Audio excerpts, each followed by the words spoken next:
नमस्ते। Solid facts with Hemant अत्री में आप सबका स्वागत। जैसा आप देख रहे हैं हेमंत सर हमारे साथ मौजूद हैं। बहुत स्वागत है सर आपका। पहली चीज़ तो ये कि सर कल के शो में चूंकि जस्टिस दीपांकर जो है वो भट्टाचार्य मैंने बोल दिया था, तो वो जस्टिस दीपांकर दत्ता है, वो एक मिस्टेक है, स्लिप ऑफ टंग उसको माना जाए। और दूसरा, जरा आज के हम मुद्दे पर आते हैं। अडानी साहब को लेकर के बड़ी खबर आ रही है कि उन्होंने अपने ही संस्थानों से इस्तीफा देना शुरू कर दिया है। बोर्ड से उनका इस्तीफा हो गया है और इस क्रम में जो है शायद ये इस्तीफे और भी कंपनियों से हो सकते हैं। दो चीजें हैं सर समझने की। राहुल गांधी ने भी उसको लेकर के ट्वीट किया है कि मोदी जी को, मोदी जी इसलिए ट्रंप की किसी बात का जवाब नहीं दे सकते क्योंकि वहां पर अडानी साहब को लेकर मुकदमा चल रहा है, गर्दन वहां फंसी पड़ी है, उनके पास कोई विकल्प नहीं है।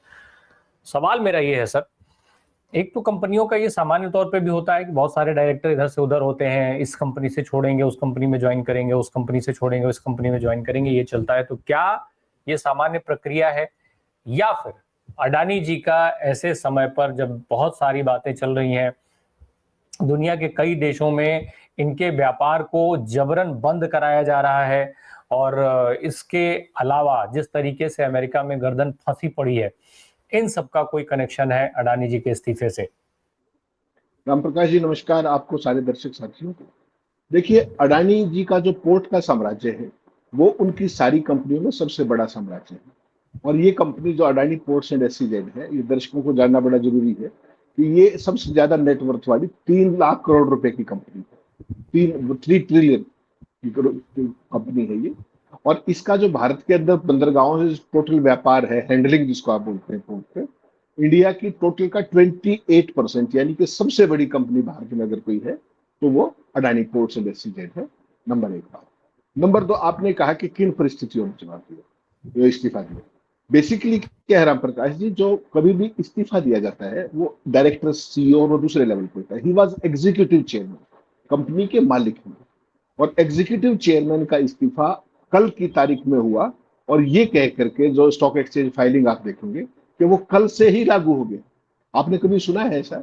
कोई एक सामान्य मैं और आप इस्तीफा देते तो भी हम एक तारीख लिखते कि फला तारीख से ये इफेक्टिव होगा और ये हमारा नोटिस पीरियड देते हैं। तो ये तो इतना बड़ा साम्राज्य है कोर्ट का, उसमें से एक तरीके से यूं इस्तीफा देना वो कोई सामान्य घटना आप किसी भी रूप में नहीं मान सकते। ये पूरे तरीके से अप्रत्याशित है, नंबर एक। और नंबर दो, ये वैसे ही नहीं है, इसकी एक गंभीर बैकग्राउंड है। जिस तरीके से अमेरिका में जो उनका जो सिक्योरिटी एंड एक्सचेंज कमीशन ने केस फाइल किए इनके खिलाफ और इनके भतीजे के खिलाफ, उन दोनों की आपको पता है 11 तारीख को न्यूयॉर्क कोर्ट में कोर्ट ने क्या कहा था कि 11 अगस्त तक हमें कंप्लायंस दो कि जो वहां पे फ्रॉड के केस दर्ज हुए हैं, सिविल और क्रिमिनल दोनों, उनके संबंध अडानी को तामील हुए या नहीं। और आज कितनी तारीख है? उससे पहले ये हुआ है। नंबर एक, मत भूलिए कि ईरान से जो आपकी एलपीजी और तमाम चीजें, जो क्योंकि अमेरिका की सैंक्शन है वहां पर, आपको ध्यान होगा कि वहां से कोई भी चीज लाने का। और आपने तमाम अमेरिकी अखबारों में देखा होगा लगातार कि किस तरीके से चोरी छुपे अडानी टैंकरों के जरिए घुमा फिरा करके और मुद्रा पोर्ट पर बड़े भारी पैमाने पर गैस लाने के आरोप है, और उनकी जांच चल रही है अमेरिका की तमाम एजेंसियों के द्वारा। तो ऐसा लगता है कि जो जिस तरीके से, जिन हालात में उन्होंने इस्तीफा दिया है और जिन जांचों का वो सामना कर रहे हैं, और जो हालत भारत के साथ ट्रंप के संबंधों की, जिस तरीके से पानी पी पी कर भारत को निशाना बना रहे हैं ट्रंप पिछले, अब जब से, अब ये कह सकते हैं जब से ऑपरेशन सिंदूर खत्म हुआ है, पहले उन चीजों को लेकर के निशाना बढ़ा रहे थे, अब टैरिफ को लेकर के और तमाम चीजों को लेकर के। और ट्रंप जिस तरीके के ब्लैकमेलर है, वो मुझे और आपको बताने की जरूरत नहीं, वो विशुद्ध धंधेबाज आदमी है, शातिर आदमी। उनको बहुत अच्छे से ये पता है कि अब मोदी जी के और अडानी के क्या संबंध है। और वो उन्होंने 12-13 फरवरी के विजिट में, आपने भी देखा होगा, उन्होंने भी देख लिया, जो पूरे इंटरनेशनल मीडिया के सामने जिस तरीके से वहां पर क्या सवाल पूछा गया था मोदी जी से, और ट्रंप बिल्कुल बाजू में ही खड़े हुए। और ट्रंप साहब से उन्होंने क्या कहा, मोदी जी ने वहां, कि दो देशों के राष्ट्राध्यक्ष व्यक्तिगत मामलों पर ना तो कभी बात करते हैं ना मुलाकात करते हैं। और जो उस समय मोदी जी की आपने दैहिक भाषा देखी थी, जिस तरीके से वो अनईजी हुए थे, तो ट्रंप उन चीजों को पकड़ने में बड़े शातिर कलाकार थे, उनको पहले भी पता है। और जब से ये पाकिस्तान वाला मसला हुआ है, ऑपरेशन सिंदूर वाला, उसके बाद एक चीज आप ऑब्जर्व कर रहे हो कि भारत को चुन चुन के निशाना बना रहे हैं अलग अलग तरीके से। भारत मृत अर्थव्यवस्था है, भारत ये है, भारत वो, उनको क्या लेना है भारत की अर्थव्यवस्था से? लेकिन कहीं ना कहीं उनका निगाहें कहीं पर है और निशाना कहीं और। तो जो अडानी साहब का जो इस्तीफा है अपनी सबसे बड़ी कंपनी से, वो सामान्य नहीं है और उसकी एक गंभीर फॉल आउट भी हो सकते हैं। और जिस तरीके से अडानी फंसे हुए हैं, केन्या ने, आपको ध्यान होगा, $2.6 बिलियन के दो इंफ्रास्ट्रक्चर प्रोडक्ट उनके जो प्रोजेक्ट थे उनको भी खत्म कर दिया है, एग्जिट कर दिया एक तरीके से। तो वो कहीं ना कहीं इंटरनेशनली जो स्टैंडिंग है उस पर कहीं ना कहीं इम्पैक्ट वो करेगा। और जिस तरह की जांचें इनके खिलाफ चल रही हैं, चाहे वो अमेरिका के अंदर है, चाहे वो ईरान से तेल लाने की है, वो जो उथल पुथल की अटकलें हैं वो कहीं ज्यादा तेज हो गई हैं, ना केवल इस कंपनी के लिए, ओवरऑल अडानी के बिजनेस साम्राज्य के लिए अगर आप बात करेंगे। क्योंकि कोई भी बिजनेस कॉर्पोरेट हाउस है, बड़ा हाउस, आज की तारीख में देखिए, आप उनको छोटा तो नहीं मान सकते। तो उसके अंदर ना केवल ग्रुप का भविष्य एज ए कॉर्पोरेट ग्रुप, बल्कि उसका जो लीडरशिप की स्टेबिलिटी होती है राम प्रकाश जी, क्या वो सही है या नहीं है। क्योंकि आज आपने जिस तरीके से अडानी पोर्ट्स और ऐसी जैसे इस्तीफा दिया है, किन्हीं परिस्थितियों में दिया है, तो क्या बंदा, व्यक्ति तो वही है, गौतम अडानी, एक केस में होते हैं, सारी की सारी फंडिंग कहाँ होती है, इंटरनेशनल फंडिंग होती है। तो अगर अमेरिका उनके ऊपर स्क्रू टाइट करता है, और जिसकी अब पूरी संभावना है, जिस तरह के संबंध और जिस तरह के मतभेद मोदी जी और अपने ट्रंप के बीच में अपेरेंटली दिख रहे हैं, तो ये लगता है कि अडानी के लिए ये बुरे दिनों की शुरुआत है।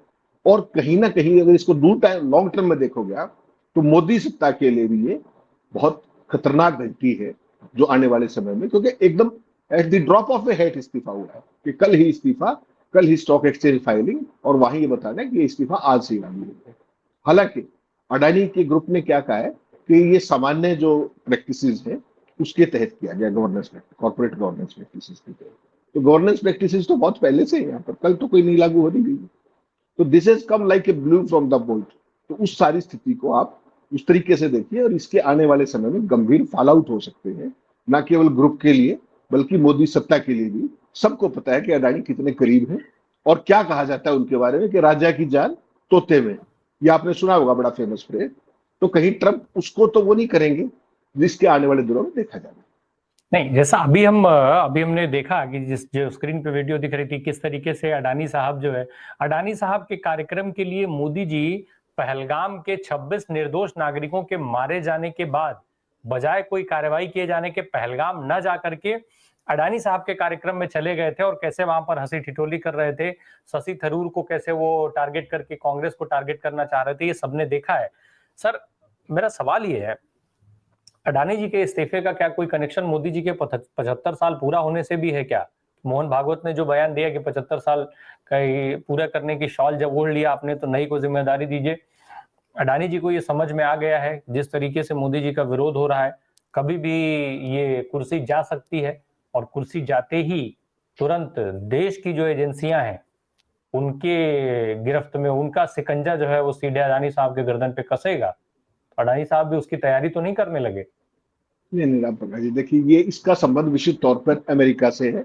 जिस तरीके से बढ़ती अंतर्राष्ट्रीय आलोचना है चारों तरफ से, अमेरिकी अधिकारी कथित प्रतिबंधों के उल्लंघन को और रिश्वतखोरी को लेकर जिस तरीके से अडानी समूह की जांच कर रहे हैं, उससे लगता है कि ये सारी चीजें, दरार जो है वो उन चीजों से जुड़ी हुई है कहीं ना कहीं।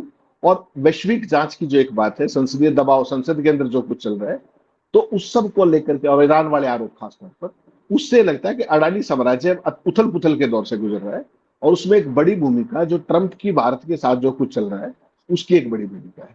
और एक चीज तय मान के चलिएगा, जब तक मोदी सत्ता है, जब तक भारत में मोदी सत्ता है, अडानी को कोई छूने वाला नहीं। जितने गंभीर से गंभीर आरोप कॉर्पोरेट गवर्नेंस में हो सकते हैं वो सारे, ऐसा बताइए एक आरोप जो उनके ऊपर ना लगा हो आज तक, हिंडनबर्ग की रिपोर्ट से लेकर के, शॉर्ट सेलिंग से लेकर के, मनी की साइफनिंग से लेकर के, उनकी पोर्ट से 3,000 किलो हेरोइन पकड़े जाने से लेकर, दुनिया का सबसे बड़ा जखीरा था 3,000 किलो हेरोइन, क्या हुआ। तो जब तक मोदी सत्ता है तब तक उनको कोई छू नहीं सकता। जिस दिन मोदी सत्ता नहीं रहेगी तब उनको कोई बचा नहीं सकता। ये दोनों ही चीजें क्लियर रखिएगा, क्योंकि उसमें अकेले अडानी नहीं है ना, वो पूरे का पूरा जो सत्ता के साथ जो उनका जो भी है वो सारी चीजें आएगी। लेकिन वो जब तक मोदी जी है तब तक सवाल पैदा नहीं होता। पूरी दुनिया ने चीख लिया, चिल्ला लिया। अडानी के ऊपर क्या आरोप है कि उन्होंने अमेरिकन निवेशकों के 2100 करोड़ रुपए बतौर रिश्वत भारत के तमाम लोगों को दी, अपने उसके सोलर प्रोजेक्ट्स के लिए। अमेरिका के अंदर जांच हो रही है, और भारत में जहां पर रिश्वत दी गई कथित तौर पर, उसको लेकर के नोटिस भी हुआ क्या आज तक? हिंडनबर्ग की कितनी सेल्फ एक्सप्लेनेटरी रिपोर्ट थी, कुछ हुआ क्या? मनी साइफनिंग की लेकर के, मनी रिरूटिंग से लेकर के, और ऑफशोर कंपनियों से लेकर के जितने भी आरोप संभव है कॉर्पोरेट गवर्नेंस में, पीएमएल के, ये वो, क्या कोई आरोप आपको लगता है बचा हुआ है? सारे के सारे लोग। उसके बावजूद मोदी मोदी सत्ता का संरक्षण है। तो उन परिस्थितियों में जब तक मोदी जी हैं तब तक खतरा कोई नहीं। मोदी जी के बाद क्या स्थितियां होंगी केवल आप कल्पना कर सकते हैं। और यही सबसे बड़ी चुनौती जो मैं आपको कह रहा था ना कि इंटरनेशनली सत्ताएं आती हैं जाती हैं, डेमोक्रेसी में स्थायी सत्ता नहीं होती। इसीलिए जो अडानी साहब पे सबसे बड़ा फाइनेंसिंग का इशू आएगा वो यही आएगा, लीडरशिप की स्टेबिलिटी का, कि जब अगर कोई परिस्थिति बदली सत्ता की तो फाइनेंसिंग का क्या होगा विद इन कंट्री, भारत के अंदर, भारत से बाहर। और अभी तक तो आपने देखा जहां भी मोदी जी जाते हैं अडानी वहां पहुंचते हैं, और उसके बाद जिस तरीके से डील्स होती है, तो वो स्थिति, और अडानी और मोदी का रिश्ता कभी छुपता भी नहीं। आपने देखा कि केरल में जिस तरीके से प्रधानमंत्री गए थे और उन्होंने एक स्पेसिफिक टिप्पणी की थी, अगर मैं आपको याद दिलाऊं दोस्तों, उन्होंने कहा था कि इन्होंने केरल में इतनी जबरदस्त पोस्ट बना दी और वहां 30 साल से काम कर रहे हैं गुजरात में, गुजरात के लोग इनसे पूछे तो मजाक कर रहे थे हालांकि, लेकिन वो एक प्रशंसा का तरीका था कि केरल की पोस्ट बहुत कहीं शानदार है। तो बेसिकली कहीं ना कहीं वो इनडायरेक्ट मार्केटिंग थी। और अडानी की और मोदी की मित्रता, इसमें कहीं कोई कंफ्यूजन ना तो देश को है, ना उनको है, ना दुनिया को। Everybody knows it. और राहुल गांधी तो रह करके क्या कहते हैं कि राजा की जान तोते में। और तमाम मसलों पर आपने भी देखा, चुनाव से पहले देखा, 2002 में जब मोदी जी गए थे गुजरात, तब से लेकर के अडानी की विकास यात्रा देख लीजिए। 2014 में अडानी साहब का क्या नेटवर्क था, आज कितना नेटवर्क है? केवल 8 गुना है। और केवल 2023-24 की आप बात करेंगे, एक साल के अंदर अडानी जी का नेटवर्क डबल हुआ, बॉम्बे के तमाम उन प्रोजेक्ट्स के कारण, एक साल के अंदर। वो मैंने आपको चार्ट दिया है, वो दिखाइएगा कि लास्ट ईयर किस तरीके से उनके नेट अर्थ वैल्यूएशन के अंदर बढ़ोतरी हुई। वो चार्ट भी आपके पास है, वो दर्शकों को जरूर। लेकिन सर अगर इसको ट्रंप का कनेक्शन माना जाए तो ट्रंप के दबाव में अडानी जी अपनी कंपनियों से इस्तीफा क्यों देंगे, क्या हो जाएगा? क्योंकि अगर मान लीजिए ट्रंप, कोई उनको ऐसा तो है नहीं कि अडानी कोई ऐसी चीज है कि कोई आया और उठा के लेके चला गया। भाई इस देश में जिस तरीके से कहा जाता है, आरोप लगाया जाता है कि इस देश की सत्ता की एक तरीके से बागडोर उनके हाथ में है, उनके इशारों पर सत्ता चलती है। भाई जिसके लिए बिजनेस जुटाने खुद देश का प्रधानमंत्री दुनिया के दूसरे देशों में जाता हो, वो कोई सामान्य व्यक्ति तो है नहीं कि आप उसको उठा के लेके चले जाएंगे। रही बात अगर वहां के कोर्ट आदेश कर देता है अडानी को गिरफ्तार करने की, तो भाई उसकी एक प्रक्रिया है और उस प्रक्रिया को पूरा करने में 10 साल लगेंगे कम से कम, और हो सकता है कि सरकार ना भी माने। जब ऐसी परिस्थिति है तो फिर ट्रंप का दबाव अडानी के ऊपर इतना ज्यादा कैसे माना जाए कि उनके प्रेशर में ये इस्तीफा हुआ? नहीं राम प्रकाश जी, अमेरिका की कोर्ट है, वो भारत की कोर्ट नहीं कि जहां 20 साल तक समन समन खेलते रहे थे। पहली बात तो ये। दूसरी बात, वहां के जो फेडरल सिस्टम है उसके अंदर क्या आरोप है कि अमेरिकी निवेशकों से आपने पैसा जुटाया और भारत के नेताओं को, तमाम लोगों को रिश्वत दी 2100 करोड़ की। तो उसका जो उन्होंने वो लिया है, वो कहा कि अमेरिकन निवेशकों के साथ फ्रॉड है। और जो फॉरेन करप्ट प्रैक्टिसेस एक्ट है, एफसीपीए, उसके तहत इनको बुक किया गया है सिक्योरिटी एंड एक्सचेंज कमीशन के द्वारा। जैसे अपने यहाँ सेबी होती है वैसे वहां एससीआई होती है, सिक्योरिटी एक्सचेंज, एससीसी होती है। तो वहां पर 2 केस दर्ज हुए राम प्रकाश जी। एक केस है सिविल केस, जिसके अंदर सिविलियन कार्रवाई, दीवानी कार्रवाई चलती है, और साइमल्टेनियसली दूसरा केस दर्ज हुआ है फौजदारी का। और उस फौजदारी के केस में राम प्रकाश जी 34 साल तक की सजा हो सकती है। जो जितने आरोपों को फाइल किए गए, जो जिसको आप कहते हैं प्रोसिक्यूशन कंप्लेंट जो है, उसके अंदर जो आरोप फाइल किए, अगर उनको आप सच माने तो 34 साल तक की सजा हो सकती है अमेरिका में, ये मत भूलिएगा। और वो इनको भी है और इनके भतीजे को भी है, तो ये दोनों ही उसके अंदर नेम है। तो बेसिकली क्या है कि अमेरिकन कोर्ट से सम्मन होना, और नवंबर में सम्मन हुए थे, आज आप अगस्त के अंदर। और अभी भी जज ने क्या कंप्लायंस मांग रखी है, आपको ये भी ध्यान होगा कि 12 अगस्त तक सिक्योरिटी एक्सचेंज कमीशन ये बताए न्यूयॉर्क की कोर्ट को कि क्या वो सम्मन तामील हो गए हैं या नहीं हो गए। और वही सम्मन पिछले साल नवंबर में भारत भेजे गए थे लॉ मिनिस्ट्री के जरिए। लॉ मिनिस्ट्री ने उनको केवल एक रेफर दिया था बैक कि हमने वो गुजरात कोर्ट को भेज दिए। उसके बाद वो सम्मन तामील हुए या नहीं हुए, उसकी कंप्लायंस 12 तारीख को हियरिंग के दौरान मिलेगी। जब आप अमेरिकन कोर्ट में फंसते हैं ना राम प्रकाश जी, तो ये मान करके चलिएगा कि वो आपको छोड़ते नहीं है, खासतौर पर क्रिमिनल केस में। सिविलियन केस में तो क्या है, सिविल के केस में कि आपने कोई फ्रॉड किया तो आपके ऊपर कुछ गुना उसका वो लगा करके जुर्माना, और वो छोड़ देते हैं। आप कंपाउंड बोलते हैं उसको, कंपाउंडिंग में देते हैं। लेकिन क्रिमिनल केस के अंदर अगर वहां वारंट हुआ तो आपका दुनिया के अंदर मूव होना ही मुश्किल हो जाता है। वो स्ट्रेट अवे तमाम जो सहयोगी देश है अमेरिका के, वहां आपका लुकआउट नोटिस जारी कर देते हैं और कहीं से भी आदमी को पकड़ करके सीधा वहां, वो इंडियन कोर्ट्स नहीं है, माफ कीजिएगा, कि तमाम स्टे स्टे खेलते रहिए, एंटीसिपेटरी बेल ले ली, फिर रेगुलर बेल ले ली और अपने गायब हो गए, देश भी छोड़ के भागे। ऐसी तमाम दुर्लभ प्रतिभाएं भारत के अंदर, दुर्दांत प्रतिभाएं हैं, विजय माल्या से लेकर के तमाम, जो मोदी जी के ही कभी ना कभी दोस्त रहे गुजराती, और वो सारे के सारे विदेश में बैठे हुए। अमेरिका का कोई भगोड़ा इस तरीके का नहीं मिलेगा, इकोनॉमिक फ्यूज तो नहीं मिलेगा आपको, पकड़ लाएंगे वो कहीं से भी। और वहां का अमेरिका का वांटेड व्यक्ति कहीं भी किसी सरहद में घूमता है तो ये मान के चलिए वो 24 घंटे खतरे में होता है। तो उसकी आपकी भारत की अदालतों से तुलना, भारत की न्यायिक प्रक्रिया से तुलना सर थोड़ा सा गलत हो जाएगा। सर प्रत्यर्पण तो नियम के तहत ही होगा ना, जो प्रत्यर्पण की संधि होगी उसी के तहत होगा। तहब्बुर राणा को लाने में भारत को कितने साल लगे हैं, वो सीधा सीधा एक एग्जाम्पल है। अगर अमेरिकी कोर्ट्स या अमेरिकी विदेश विभाग इतना तेज काम करता तो क्या तहब्बुर राणा को लाने में इतने साल लगते? तो उसी तरीके से भारत में है, जब एक नोटिस का जवाब भारत इतने समय में दे रहा है कि हाँ भाई नोटिस भेज दिया गया है, इससे ज्यादा कैजुअल क्या होगा? इतना कैजुअली तो अपने देश के मामलों में नहीं रहता है, शायद विभाग नहीं रहते हैं भारत क्या या तमाम प्रदेशों के, जितने कैजुअली अमेरिका को जवाब दे दिया गया कि हाँ भाई नोटिस भेज दिया गया है। बहुत ही बेहतरीन सवाल है राम प्रकाश जी आपका। देखिए, दोनों चीजों में एक आपको अंतर करना पड़ेगा। अमेरिका का वांटेड कोई भी व्यक्ति दुनिया के किसी भी, प्रत्यर्पण तो वो है ना जब कोई व्यक्ति भारत में है उसको यहां से लेके जाना। अडानी तो पूरी दुनिया में घूमते हैं भाई, वो दुबई भी जाते हैं, वो सिंगापुर भी जाते हैं, तमाम देशों के अंदर का बिजनेस एम्पायर है। और अगर अमेरिका से लुकआउट नोटिस जारी होता है तो किसी भी देश में उनको पकड़ लिया जाएगा। ये है ना प्रत्यर्पण, तो तब है जब भारत से ला रहे हो आप। अडानी कोई बिहाइंड दी बार्स नहीं है, वो एक मूविंग व्यक्ति है, पूरी दुनिया के अंदर घूमते हैं। और जहां पर भी अगर लुकआउट नोटिस हुआ तो अडानी की पहली बात तो मोबिलिटी ठप हो जाएगी देश से बाहर, पहली बात तो ये देख लीजिए। और अगर कभी बाहर गए उनको अरेस्ट करने में कितनी देर लगती है? ये सारी चीजें बेसिकली क्या, तहव्वुर होना क्या चीज था कि वो अमेरिकन जेल के अंदर था, he was a wanted criminal. उसको जब आपने लाना है तो उसके लिए एक you have to follow a duly laid process as per the mutual agreement, जो संधि आप बोलते हैं प्रत्यर्पण संधि। उनको कुछ कागज चाहिए, आपको कुछ कनेक्शन प्रूव करना पड़ेगा, उन सबूतों का साक्ष्य होगा, दस्तावेज होंगे, तमाम अदालतें हैं, उसके थ्रू आप आएंगे। लेकिन कोई आपका वांटेड व्यक्ति दुबई में घूम रहा है, सिंगापुर में घूम रहा है, किसी यूरोपियन देश में घूम रहा है, और वो उनके डायरेक्ट एलाइज एफबीआई के और तमाम एजेंसियों के, तो वो उस आदमी को वहीं से दर पकड़ लेते हैं। ये चीज हमेशा ध्यान रखेंगे। अभी भारत का एक नागरिक, आपने ध्यान होगा ना, वहां पे बंदे को उसके सुपारी के चक्कर में कहां से उठा करके कहां पकड़ा है, और उसके बाद तमाम तार जुड़ते चलेंगे। तो अमेरिकन एजेंसियां, अमेरिकन कोर्ट ऐसे काम नहीं करती है जैसे भारत करता है। और अडानी कोई बिहाइंड दी बार्स नहीं है, he is a free man. तो उनको भारत से ही लेना जरूरी थोड़ी। प्रत्यर्पण तो सही बात है आपकी, हो सकता है 10 साल भी ना दे।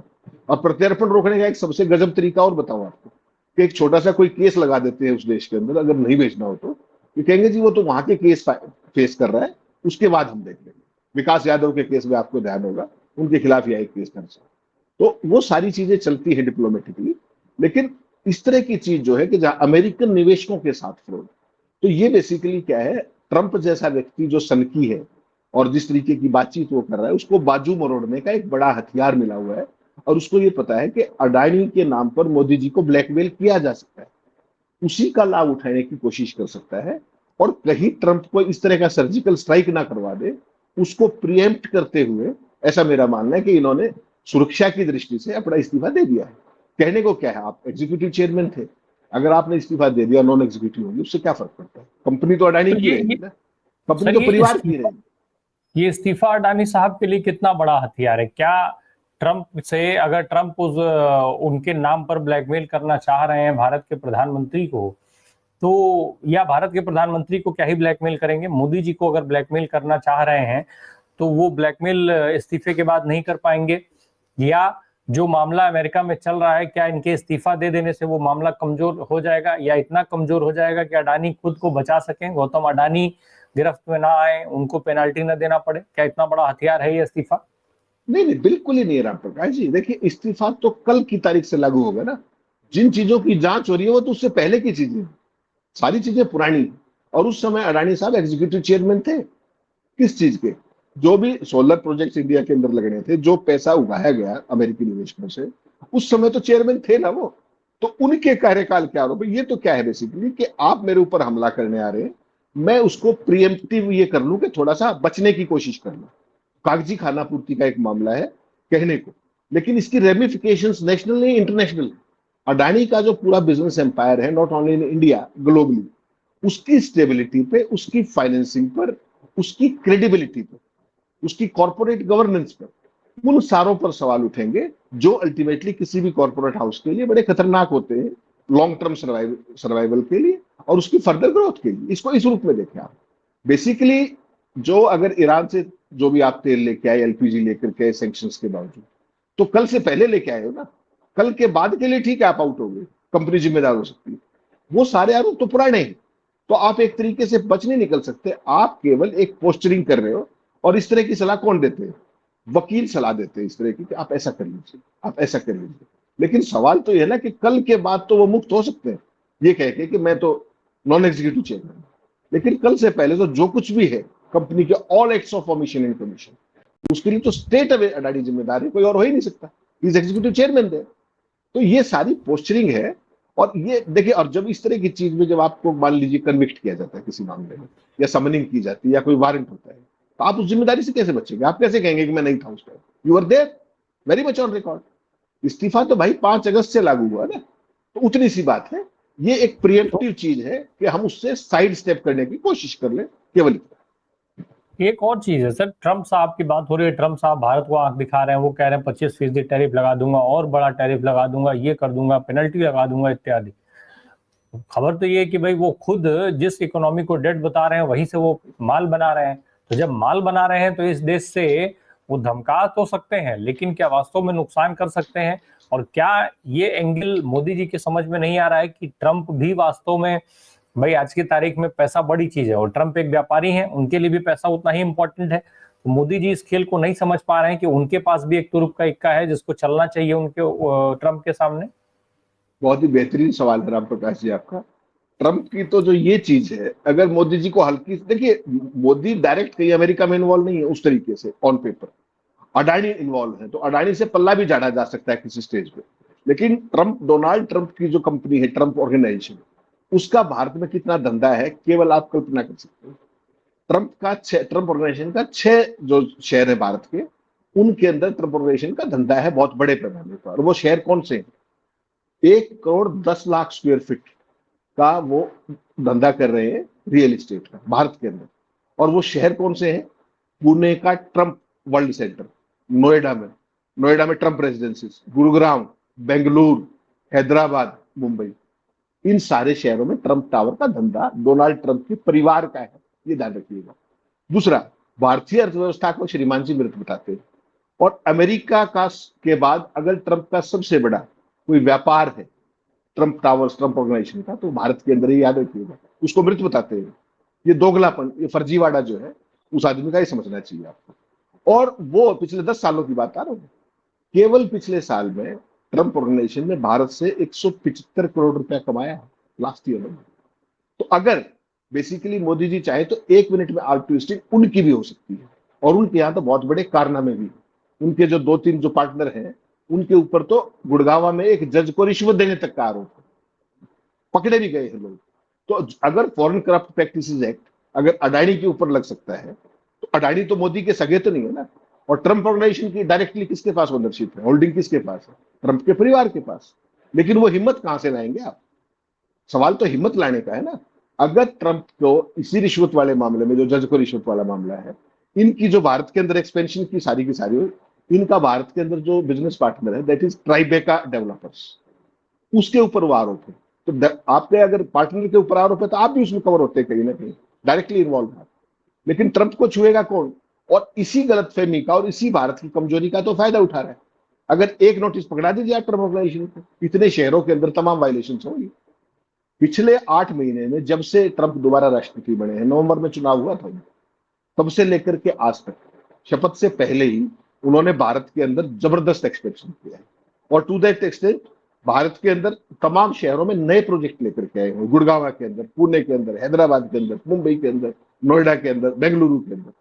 और एक तरफ भारत की सबसे बड़ी दुनिया की तेज इकोनॉमी है, उसका फायदा उठा रहे हैं। और अपने जो मागा सपोर्टर्स हैं वहां पर अपनी दुकान बचाए रखने के लिए भारत को मृत अर्थव्यवस्था बता रहे हैं। और भारत के प्रधानमंत्री इसका कोई जवाब नहीं दे रहे। मैं बता रहा हूं आपको राय साहब, अगर एक नोटिस दे दिया जाए ना ट्रंप को, आज तो बच जाएंगे, उनका पूरा परिवार फंसेगा एफसीपीए में, जो रिश्वत वाला मामला है। और यहाँ तो वो केस काफी एडवांस स्टेज में है, जज को रिश्वत देने का मामला है। तो ये सारी चीजें बेसिकली, लेकिन उसके लिए आपके अंदर हिम्मत चाहिए। आप तो उसको यही जवाब नहीं दे पा रहे आज तक। 10 मई से लेकर के क्या आपने आज तक ये कहा कि भारत और पाकिस्तान का सीज फायर हमने अमेरिका के कहने से नहीं कराया? प्रधानमंत्री ने कह दिया कहीं? उसने तो 34 बार कह दिया। तो हम ज्यादा अपेक्षा कर रहे हैं मोदी जी से। ट्रंप और तरह का व्यक्ति है, और मोदी जी, अडानी का मामला हो या कोई मामला हो, मोदी केवल भारत में जितने राजनीतिक विरोधी है ना, उनका उपचार कर सकते हैं।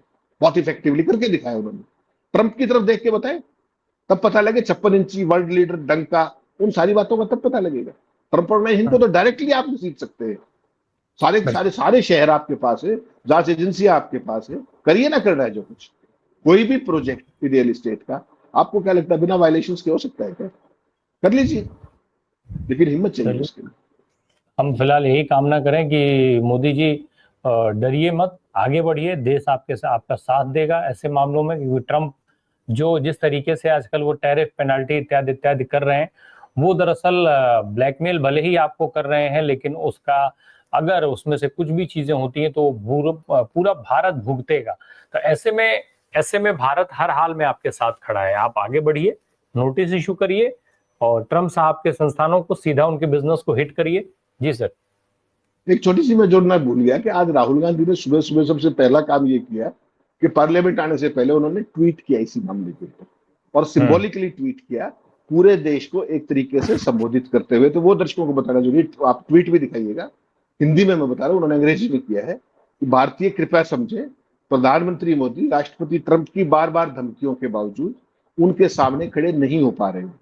इसका कारण अडानी के खिलाफ चल रही अमेरिकी जांच है। एक धमकी मोदी ए, अडानी अंबानी दोनों, उन्होंने एक का नाम नहीं लिया। एक धमकी मोदी ए और रूसी तेल सौदों के बीच वित्तीय संबंधों को उजागर करने की है। मोदी के हाथ बंधे हुए हैं। तो राहुल गांधी ने भी चंद शब्दों के अंदर जो ये पूरा का पूरा अडानी से लेकर के सारा जो मामला है, उसको चंद शब्दों में समेट करके गागर में सागर भरने का काम किया है, ताकि लोगों को ये ध्यान रहे कि देश में क्या हो रहा है और बाहर क्या हो रहा है, और मोदी अपने क्रोनी मित्रों के लिए क्या कर रहे हैं और क्यों ट्रंप से दबे हुए हैं। चंद लाइनों में उसने इसका भी करके दिखाया। बिल्कुल, बहुत बहुत धन्यवाद सर, हमसे बात करने के लिए। Thank you so much.